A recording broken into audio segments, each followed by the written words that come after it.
ইরানের সঙ্গে চলমান সংঘাতের নতুন চাপে পড়েছে যুক্তরাষ্ট্র।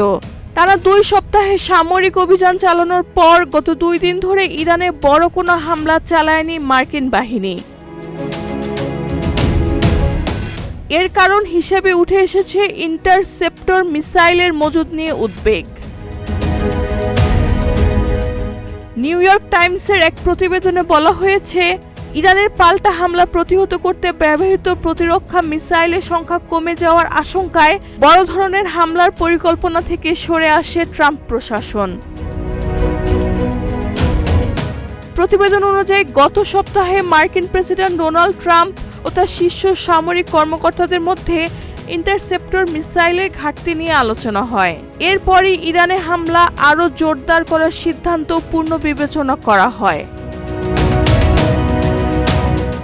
মার্কিন joint chief of staff general Dan Caine সতর্ক করেন, ইরানের বিরুদ্ধে বড় অভিযান চালানো সম্ভব হলেও এতে মধ্যপ্রাচ্যে অবস্থানরত মার্কিন সেনাদের সুরক্ষায় ব্যবহৃত ইন্টারসেপ্টর মিসাইল দ্রুত শেষ হয়ে যেতে পারে।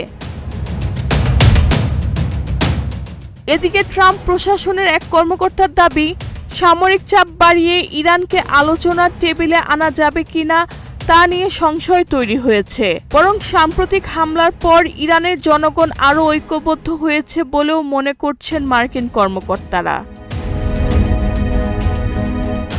গত শুক্র ও শনিবার রাতে ইরানে কোনো হামলা চালায়নি যুক্তরাষ্ট্র। এতে প্রশ্ন উঠেছে, সামরিক কৌশল পরিবর্তন নাকি অস্ত্র সংকট?